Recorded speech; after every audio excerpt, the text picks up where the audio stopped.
Algum tempo atrás eu trouxe nesse canal aqui um corte de um vídeo da produtora de conteúdo Lauren, e nesse vídeo ela alegava o movimento Child Free, ou livre de filhos, que são basicamente homens e mulheres que decidiram que não irão ter filhos e irão viver os seus 30, 40, 50 anos, enfim, um estilo de vida sem filhos. E esse tipo de movimento virou uma hashtag muito comum na rede Reddit ou no Twitter, onde lá, nesses fóruns, debatiam sobre como seria uma vida sem filhos, como adaptar a expectativa social para agora uma vida sem filhos.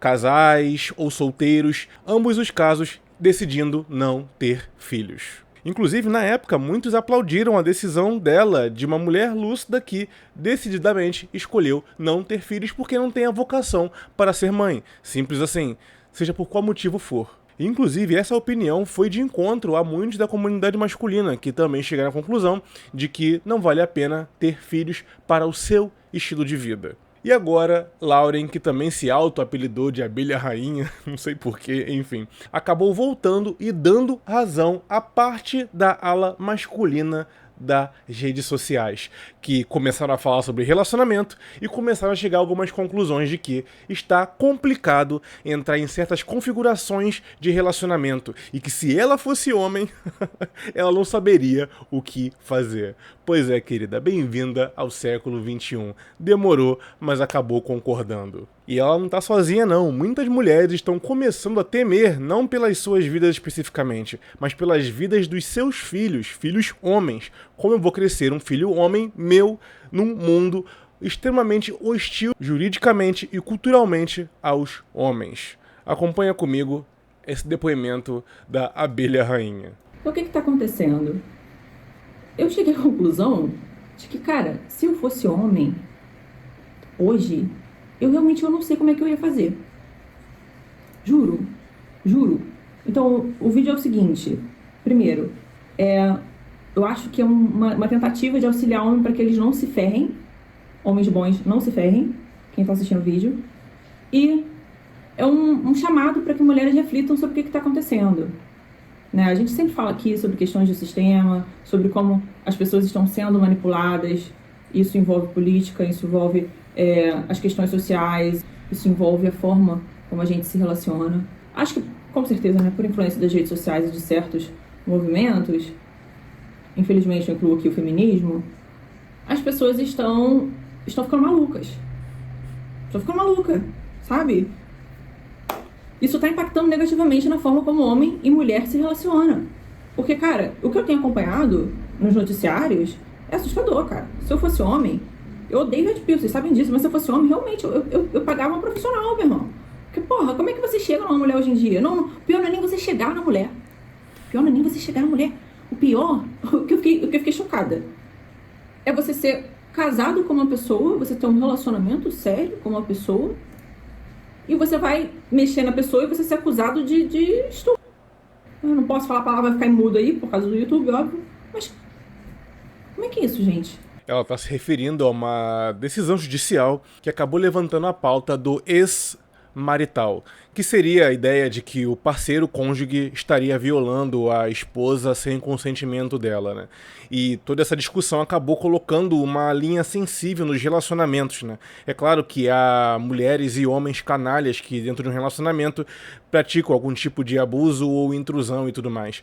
Mas eu tenho a percepção de que essas pessoas que legislam sobre relacionamentos de fora de um acabam vendo a coisa como uma matemática que na prática não faz sentido. Na prática, homens e mulheres num casamento comum acabam sentindo na convivência, no toque, no emocional, até onde podem ou não avançar, porque cada casal tem um ritual e isso não é calculado por lei ou por tabela nenhuma. E boa parte do vídeo dela aqui é comentando sobre o quão estranho é você analisar de forma cartesiana uma relação humana completamente caótica emocionalmente, onde você não consegue colocar em tabela, em números, aquilo que pode ou não ser feito, porque vai depender de cada vivência e de como cada casal age livremente na sua sexualidade. Mas não, levantaram a bandeira judicialmente do ex-marital, colocando mais um elemento no caldeirão de caos que já é os relacionamentos modernos. Mas uma coisa a que se preocupar caso alguém de má intenção use isso para prejudicar um cônjuge. Mas vamos seguindo aqui. Como é que é isso? Eu tô perguntando assim, porque eu realmente não tô entendendo nada, sabe? É nada. Eu acho que a gente, como mulher, pelo menos as mulheres que são justas e que são conscientes e que gostam de homem, a gente tem que se posicionar no sentido de perceber o que tá de errado nessas coisas. E não é pouca coisa não, viu? Porque olha só, vamos lá. Eu nem vejo reality, tá? Mas, enfim, chegou até mim.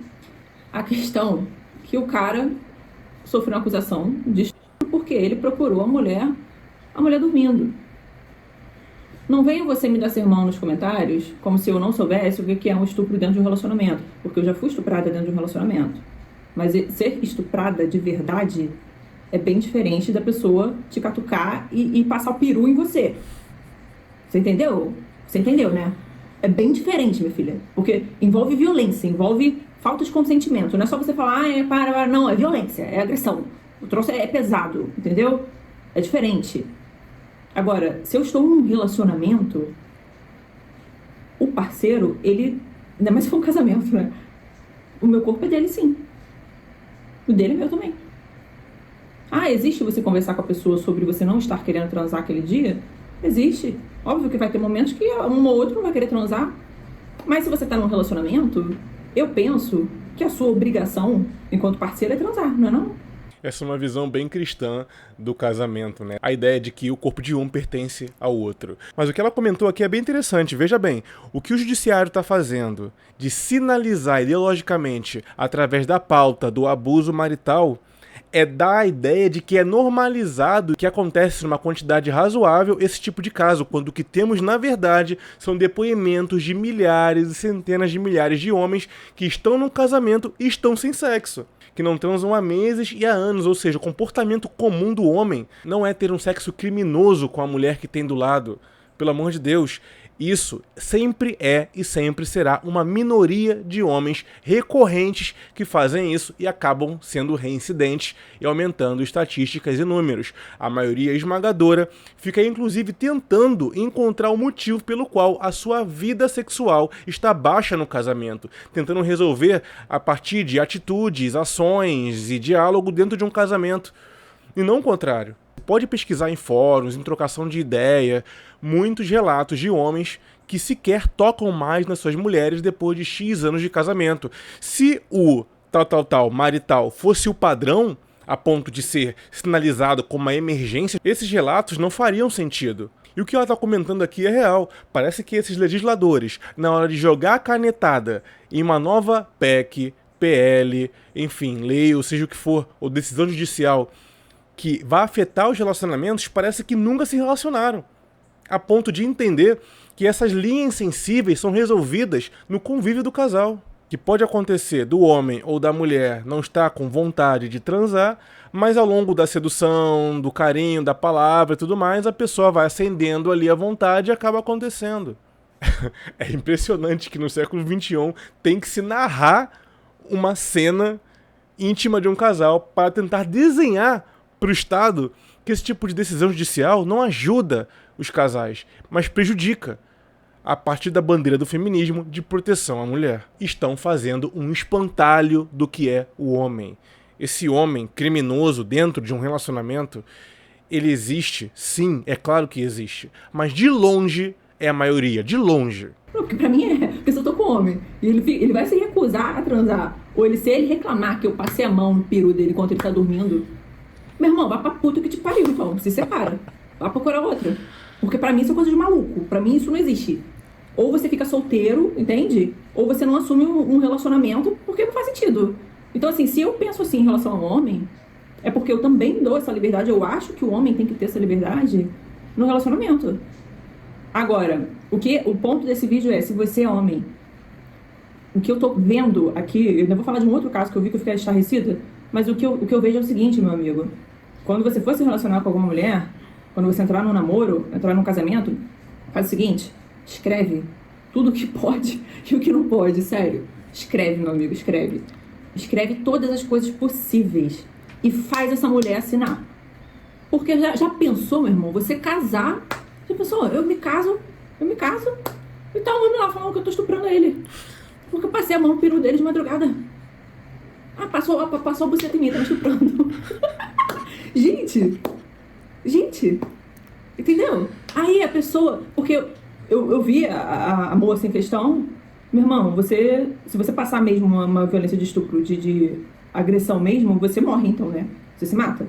Porque um escândalo daquele, porque o cara passou peru nela, vai ser seu marido, ele tem que passar o peru mesmo, entendeu? Você entendeu? Aí você vai me falar de consentimento dentro do relacionamento.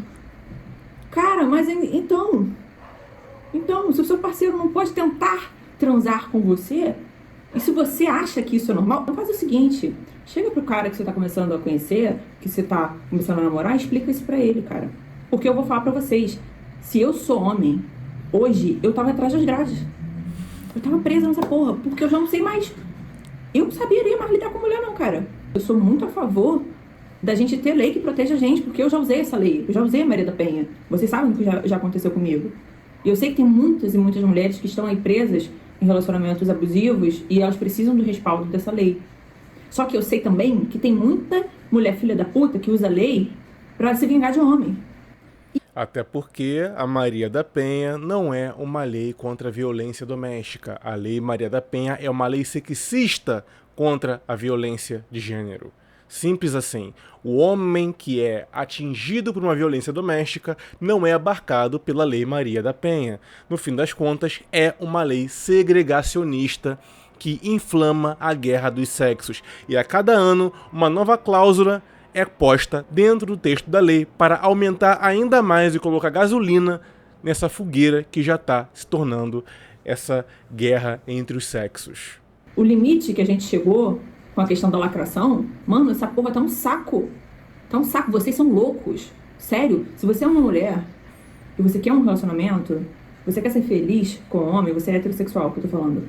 Você quer ser feliz com um homem? Você quer ter um homem, um macho do seu lado? Minha filha, sai dessa porra, deixa de ser retardada. E eu digo a mesma coisa aos homens. Se quer ter um relacionamento saudável com uma mulher do seu lado, saia das redes sociais. Não pegue grupinhos, tags, ou seja o que for, ideologias online, para tentar encaixar a sua personalidade, porque você vai acabar sendo aquela pessoa problemática que tanto você criticava. É preciso equilibrar a teoria com o mundo real. Se você consumir o mundo através disso aqui, você vai acabar se tornando aquela pessoa que está encastelada e incapaz de se relacionar, porque perdeu habilidades de se comunicar com as pessoas no mundo prático. Simples assim. Isso aqui pode ser visto até como uma autocrítica à galera mais extremizada da comunidade masculina, que fica usando pílulas, tags ou siglas para tentar encaixar sua personalidade, como se não fosse um homem já de cara barbada e incapaz de filtrar informações e processar e aplicar na sua vida de maneira lúcida e não extremizada. Então sim, quanto mais homens e mulheres se afundam na toca do coelho, que são essas tags e ideologias online, mais elas irão ficar refém dessa loucura que se tornou os relacionamentos modernos. As pessoas lúcidas estão mais off do que on e equilibram muito bem isso aí. Mas bem, a abelha rainha despertou. Odeia a Red, mas concorda em boa parte com a comunidade masculina. Eu digo e repito sem medo de errar, a comunidade masculina hoje é o melhor conteúdo de desenvolvimento pessoal e emocional para homens na atualidade. Não tem nicho que toque nesses assuntos que nós tocamos aqui. Aos poucos, o tempo vai dando razão à comunidade. No começo, criticavam, depois negavam. Agora estão começando a concordar. Não são os 3 estágios da revolta? Começam debochando, depois começam a criticar pontualmente, negam e agora estão começando a tentar se aproximar para alinhar e chegar no meio termo. Pois é.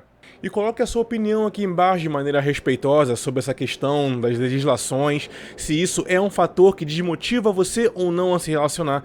Eu já disse aqui, para mim a lei não é de longe o principal fator que leva as pessoas a evitarem relacionamentos. São fatores mais culturais do que legislativos. Bom, mas a lei também não ajuda. Eu sou Ricardo Tomé, falando e escrevendo pelo Conselho. Até mais.